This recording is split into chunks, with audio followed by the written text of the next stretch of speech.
There are several issues around accessible parking that are important to me and people with disabilities. First off, there aren't that many accessible parking places, certainly not enough to cover the number of placards and plates issued, and lots of times people who don't need them park there for convenience. We try to park there and maybe somebody's in the stripes. That's also known as the access aisles, where we are able to get in and out of our vehicles. All of this means that we can't access our community in the same way that everyone else can. This is a public service announcement. Do y'all see these lines? When you see these lines, it is not an empty space. It's not somewhere that you can squeeze in for just a few minutes while you're running out the store or anything like that. So now I cannot even get into my own car. I cannot fit into this space. I can't break my wheelchair down. I am by myself, so I have no one here who can assist me by getting in on the other side. We're not gonna blame you for your ignorance, but just educate yourselves. If y'all see these lines, do not park there. We asked every state to provide us with data on how many disabled placards and license plates they had issued and compared that to the number of registered vehicles on the road in that state.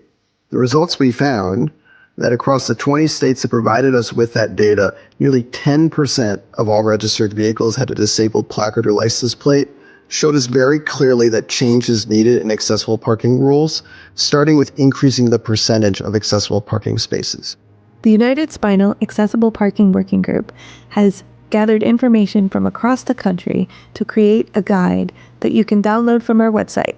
Our complete guide to accessible parking will give you the information to educate your community about accessible parking issues, such as what are access aisles? How do people apply for placards? What do policymakers, businesses, and law enforcement need to know about accessible parking spots? We hope that this guide will help you make change in your community. The purpose of this guide is to increase awareness of accessible parking nationwide and to educate the public regarding the common barriers the disability community faces.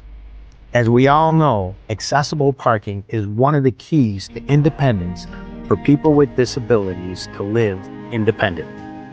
We hope that you access this guide at the United Spinal Association's website at unitedspinal.org for more information.